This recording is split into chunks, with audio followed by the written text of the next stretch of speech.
right, happy Friday.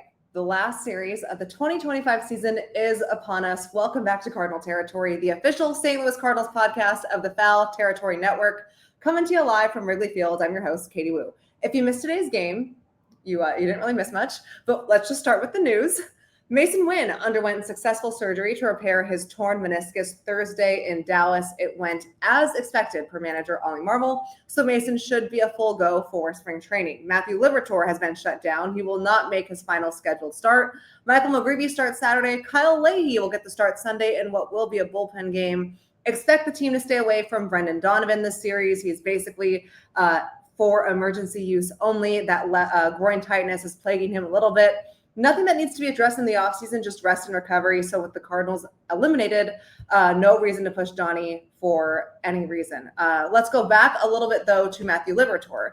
So as we know, it was a big focal point for the St. Louis Cardinals to give Livy a full season of work after his last start, which I believe was at home against the Brewers. His velo was good, sustained it, quality outing. Manager Ollie Marmol said that they are going to go ahead and shut Libby down. He's done a tremendous job this year. His last outing was exactly what we needed to see, Ollie said, especially with the overall workload and how it sets up for next year. But for him to bounce back and be 97, 98, he showed exactly what he needed to show. To throw in an extra game on top of him this point based on being eliminated does not make sense. So no, Libby had a great year in terms of figuring out if he could sustain a full season as a starter. Kyle Leahy will get that start in a bullpen game as the Cardinals continue to evaluate what his role looks like next year, whether or not he could be a starter. Ollie said that it'd be good for Libby. It'd be good for Leahy to go out and experience the whole prep of getting ready for a start and what that feels like. My inclination is I'm led to believe that come next year, we'll see Leahy as a tryout for the starting rotation. All right, news over. Let's get to the game. We don't have to spend a lot of time on it. It wasn't good. The Cubs throttled the Cardinals 12-1 thanks to a casual 7-run seventh inning by Chicago. While the Cardinals were officially eliminated from postseason contention on Wednesday, Friday's loss mathematically guaranteed that St. Louis will finish with a record below 500. Now, there's two ways to look at that stat, both of them true. You can frame it this way. The Cardinals have had 2 losing seasons in their last 18 years. And if you're looking at that, you're thinking, hey, you know what? That's really not bad. Actually, that's pretty impressive. Not ideal that it happened this year, but pretty good track record. 2 losing seasons in 18 years, almost 2 decades. That's a pretty good run. Or you can say the Cardinals have had 2 losing seasons in their last 3 years, and that sounds much worse. You're not feeling as good about it. You're kind of like, I don't love that. You choose. You get to choose the way that you look at this season. All jokes aside, I think fans can all agree that it has been a frustrating rebuild, reset, runway year. And I think that's something that's been magnified over the last 2 weeks when you look at the state of the NL playoff picture. I mean, the Mets just tried to give their spot away, essentially, and nobody will take it. The Reds and the D-backs are still firmly in the wild card picture for the 6th spot at time of recording. And the fact that the Cardinals were a mathematical possibility up until game 159, it really makes you think about what a handful of games could have done for this club. And, if it's not fair to look at it this way, but it also is. I take that back. I think it is fair to look at it this way. If the Cardinals bumped Eric Fetty out of the rotation and replaced him with Michael McGreevy sooner, do they win a few more games? If they didn't stick to Andre Palante once he started faltering in the second half, which, they did because of their desire to see him through an entire year as a starter. And that is a situation that John Mozeliak said at the beginning of the season might happen, that the Cardinals might not put out their best option. They might sacrifice that in order to prioritize development. It might cost them ball games. So we were warned that could happen, but I digress.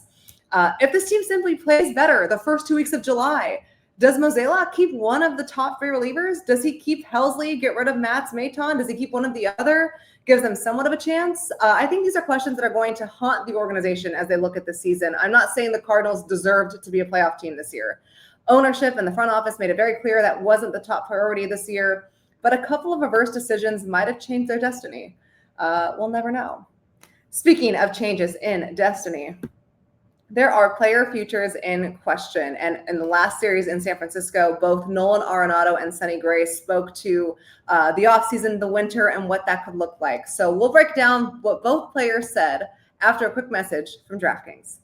Missouri, get ready. The wait is almost over. DraftKings Sportsbook, America's top-rated sportsbook app, is coming soon to the Show Me State. New Missouri customers can download the DraftKings Sportsbook app today, and when we go live, place just a $5 bet to unlock $300 in bonus bets. Starting November 17th, you can create your DraftKings Sportsbook account in Missouri and get ready for launch day on December 1st. DraftKings Sportsbook brings everything you need to elevate your game day, including live in-game betting, lightning-fast payouts, and endless ways to get in on the action, all right from your phone. And when we officially go live in Missouri, you'll be betting with the Sportsbook app trusted by millions. Safe, secure, and has fast money withdrawals. Download the DraftKings Sportsbook app now and grab $300 in bonus bets with just a $5 bet when we go live December 1st in partnership with DraftKings Sportsbook. Gambling problem? Call 1-800-GAMBLER. 21 and over. Physically present in Missouri. Eligibility restrictions apply. Bonus bets expire 7 days after issuance. Excludes customers who redeem pre-launch sign-up offer. Terms at sportsbook.draftkings.com/promos. Okay, up on The Athletic. Where is it? That's wrong. That's also wrong. There we go. Third time's a charm. You'd think after a full season of doing this, I would have better control over the podcast, but I don't. Up on The Athletic, Nolan Arenado said that he will be more open-minded to trade possibilities this winter and that he will expand his trade list. Obviously, he did not disclose those teams, but if we reverse back to the offseason prior, Nolan gave John Mozeliak 5 teams that he would consider, keyword consider, waiving his no-trade clause for. They were the Boston Red Sox, New York Yankees, Los Angeles Dodgers, San Diego Padres, and Houston Astros. We know how that saga went. It's why we are still here. Nolan is prepared for another winter of heavy trade discourse. This season, coming into this winter, it feels, at least to me, much, much more definitive that Nolan Arenado will not be a Cardinal come next year. Last year, I felt like it was 50-50, and then I believed it was going to be 75-25 once Mo said that trading Arenado was priority 1, 2, and 3. You're inclined to believe that that's going to happen. It didn't. But with the new front office coming in and a clear direction coming in under Chaim Bloom, who is expected to take over pretty much as soon as the season ends, for the Cardinals, it doesn't make sense to keep Nolan. For Nolan, it doesn't make sense to stay here. He knows the writing is on the wall. He expects to be traded, but he knows in order to make that happen, he has to make some concessions based simply on the contract and the fact that he just didn't play well at the plate this year. The defense is still the defense. He's still a Hall of Fame third baseman. But if you are a contending team, because Arenado wants to play for contender, you're not going to go pay that monster contract. He still has 2 years, over $40 million remaining on that deal for a guy that has a career low in slugging percentage, under 350, and has hit just 11 homers this year. And he knows that. So he knows he's going to have to make some concessions. Here's what he told me in an interview with The Athletic. He said, when I asked him if he'll be more open-minded to the trade process this winter, Nolan said, I think I have to be. That's something I'll discuss with my agent and my family. I think the discussion I'll have with my agent for sure is that the list will be different. Yeah, it kind of has to be. Out of fairness, Nolan Arenado is not the only party here that needs to make some concessions. Cardinals ownership has historically declined or refused to take on a substantial, and of their definition of substantial, portion of a contract in order to move a player. And in the entire history of the St. Louis Cardinals under the DeWitt era, it sounds insane that this organization would pay to move a future Hall of Famer off of their roster. But we know a multi-year rebuild is coming. I would expect fans to have more transparency on what that looks like, or I would hope so, by the first couple days of the offseason. So not much I can really say yet because the people in charge of the messaging, aka Chaim Bloom, have not said anything yet. But my hope is that we all have a better clarity, a better idea of what this rebuild looks like come next week. If ownership wants to really prioritize drafting and developing and is committing to this multi-year rebuild, like they said that they have to be willing to make concessions as well. They have to eat a lot more money of the contract to move Arenado. That's just a reality. Nolan has to be more open-minded to other possibilities.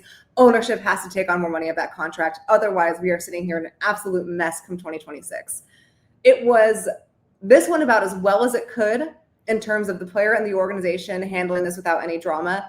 There is no way that is replicated in 2026. Arenado has to be moved. It's what's best for the player. It's what's best for the organization. In order to make that happen, both sides have to say, hey, I need to not be as adamant here And I need to make some concessions. I need to scale back. I need to be more open-minded overall to this process. And Nolan has said that he would. He's also said that he's really hopeful that this offseason doesn't go the way that it did last offseason. When you think about the botched deal to the Astros, the fact that he was connected to the Red Sox up until Bregman signed, just a lot of drama, a lot of rumors. That's natural for this point of the season. Speculation, rumors kind of drive the entire offseason. But this is different to me. Both things can be true. What the St. Louis Cardinals are doing, whether it's popular or not with the fans right now, is totally your decision, and I get it. Is probably what's best for the long-term sustainability of this organization. When I say the Cardinals are looking to contend, let's scale back the definition of contending. By definition, the Cardinals were contending in September this year for a wild card berth. Were they a good team? I don't think any of us would sit here definitively and say yes, but by the definition of the word contending, they were in it. Up until the last game 159, they had a mathematical chance of sneaking into that wild card spot. The Cardinals don't want to contend that way anymore. Ownership, the new front office, wants to make the Cardinals legitimate contenders, like the status of the Phillies and the Dodgers, just obviously not to that level of market size or payroll. But they don't want the goal to be the wild card participation trophy that the Cardinals have had since 2020, okay? They want it to be National League pennant, minimum.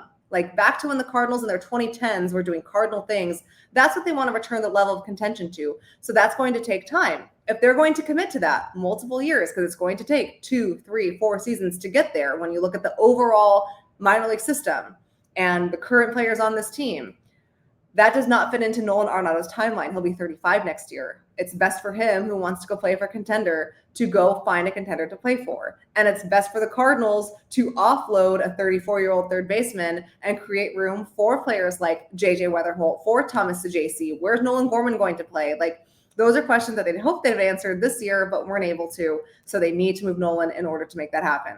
Long story short, TLDR, moving Arenado, it might suck to hear for fans. I know he's a fan favorite. He's a Hall of Fame third baseman. It's what's best for the player. It's what's best for the team. Both of those things can be true. So here's the banner that I made for this segment that I forgot to put up. We'll throw it up there right now. He will expand his trade list. He said, there are drastic changes that need to happen for me individually and probably with this team. I'm not a part of those plans for those changes for the team, and that's okay. I understand that. Obviously, I could come back. That's always a possibility, so I try to understand that. But at the same time, it looks like it's best to move on. I think the Cardinals agree. Now both parties need to ensure that they can actually make that happen. All right, coming up next, we'll discuss Sonny Gray, another Cardinal who came to St. Louis under the pretenses that he would be playing winning baseball, and that does not look to be the case. He had some interesting comments in San Francisco after Wednesday's loss. We'll get right to it after we hear from Fair Harbor. FT fam, it's still time for you to check out what bathing suit you're wearing and why it's not Fair Harbor. Can we get a little show and tell from Eric Kratz? Nice. I mean, unfortunately, you can't even see all the little intricacies. We got sharks, we got patterns, we got waves, we got sailboats. Oh, and they feel super buttery on your skin. Can you show us the liner so people can understand how it's different? Because I've actually been talking it up. I was just on a vacation. I got the unique liner too. I got the baby blue, John. Something about it. I don't know. It pops. Head to fairharborclothing.com/foul20 and use code foul20, foul20 for 20% off your order. Once again, that's fair, HARBOR clothing.com/foul20 for 20% off. Make sure you use that promo code foul20 so they know FT sent you. Okay, quick comment about Fair Harbor, as they sent me a couple of their shorts and I'm obsessed with them. They're running shorts, super comfortable. For all my girlies who like to work out but hate running because your shorts like kind of ride up, these do not. I could wear them every day if I could. All right. Sonny Gray has a decision to make about next year, he said to reporters after Wednesday's loss, his final start of the season. In that, Sonny threw a quality start, 3 earned runs, 2 earned, struck out 7, amassed 200 strikeouts for the second time in as many seasons with the Cardinals. And I want to commend both Sonny Gray and Nolan Arenado for their honesty and their candor here. It's so much easier for everybody involved when players can just be honest about their situations, both their personal ones and the team, and just say what we are all thinking. They don't have to do that, but both Nolan and Sonny have been total pros in what have been delicate situations. So let's talk a little bit about what Sonny Gray said. I'll pull this article also up at The Athletic. When he was asked by John Denton of MLB.com, it was a great question. With the team facing a rebuild, Sonny signing here in free agency before the 2024 season to win, obviously in 2024, after that weird year, Sonny said he'd like to stick it out. That could change now because 2025 was about, maybe they can compete. 2026 is going to be like, hey, we're really looking to rebuild here. So when Sonny was asked that question, he said, quote, "Just to be frank and honest, I definitely think I do have to make a decision. Having said that, whether I decide I want to go somewhere, whether that actually happens, I still don't have complete control of that. Obviously, I have a control of where I don't go, but I think I have a decision to make." He went on to say, I'm going to be 36. It's going to be my 14th season, last year of my contract. I don't know what that looks like for me yet. I don't know what the future holds for me. So I thought that was super interesting because we're all thinking it. Sonny Gray, like he said, 36 next year, 14th season, was brought to St. Louis to be an ace and hopefully play for a contending team. And that's not what's happened here. He said as much. He said, I've enjoyed my time in St. Louis. I love the people, but I came here to win. I signed here 2 years ago with the expectation of winning and trying to win. That hasn't played out that way. I want to win. I expect to win. I came here with the expectation to win. He also went on to say that he's had conversations with Chaim Bloom. He knows the direction. He knows what the plan is. So it's up to him to make that decision. Couple of disclaimers. Sonny Gray, as we know, full no trade clause. So he's not going to go anywhere just to go anywhere. He's also entering the final year of his contract, like he said, his heavily backloaded contract, mind you. Sonny Gray will make $35 million in 2026.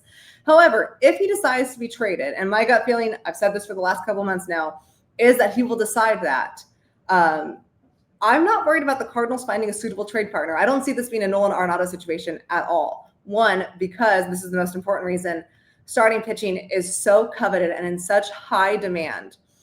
$35 million for 1 year of a top quality starting pitcher is pretty much where the market is right now. I don't know. I think we might have different opinions or definitions of the word ace, but Sonny Gray is someone that you plug into any team starting rotation and he's your top two. So I think they'll be able to find a suitable partner. What he's looking for, I'm not sure. I've always thought the Braves made sense. They're very close, Atlanta, to his home city in Nashville. The Giants, Susan Slusser of the SF Chronicle reported there's interest there. Bob Melvin, his manager with the Oakland A's, still the manager in San Francisco. And Sonny really, really enjoyed his time in Oakland under Bob Melvin, so maybe that's a connection. He has a decision to make. And when we asked if the direction of the Cardinals aligned with what Sonny wants about his decision, he was honest and said, I'm not in the right state of mind to answer that question yet. Cool. Fair. As a reporter, I appreciate that. I would never want a player to go out and say something in BS. He could have just been like, oh yeah, I don't know. He said straight up, I can't answer that yet. That my mind's not there yet. I expect this to be decided relatively soon in the offseason. And I would add Sonny Gray right there with Nolan Arenado on players the Cardinals expect to trade in the winter. That opens up a whole new can of worms as to what that rotation will look like. I don't have any answers for you there. I really don't know, and I don't think the organization does either. But they'll be able to clear a lot of money from Sonny Gray, and Sonny Gray will get you a profitable return. That could expedite this rebuild a little bit because the Cardinals know that a pitcher like Sonny Gray doesn't come on the market via trade very often, and they can really maximize the return there. So it sucks as a fan to see these players like Nolan Arenado, like Sonny Gray, ultimately decide to leave. This was a once proud franchise that kept these kinds of players, that these kinds of players wanted to come to. We're probably not going to see that narrative for a couple of years. And as fans, I'm disappointed. I get it. I do.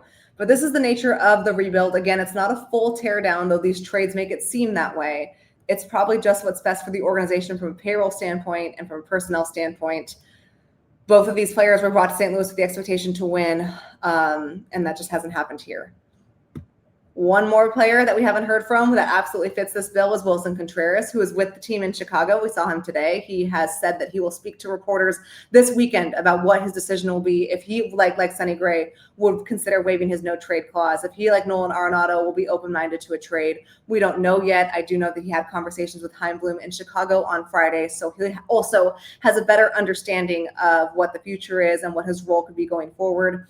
both Wilson and Sonny last year were adamant that they wanted to stay. They wanted to see what 2025 looked like and have a better idea of what the future long-term trajectory of this franchise would be. They got it in 2025. The conversations that Chaim has had with these players lead me to believe that this is not going to be a competitive franchise going forward, at least in 2026. So decisions to make. Contreras has 2 years left of his $87.5 million deal that he signed before 2023. He's due $18 million and $18.5 million. So that's $36.5 that they could clear.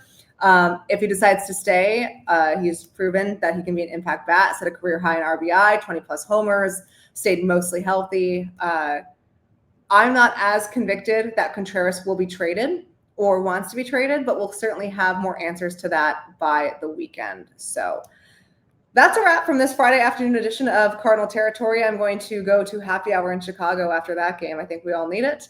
We'll be back Sunday with an end of season breakdown, and then I would expect the off-season news, press conferences, wrap-ups to start almost immediately next week. So, I got you covered there.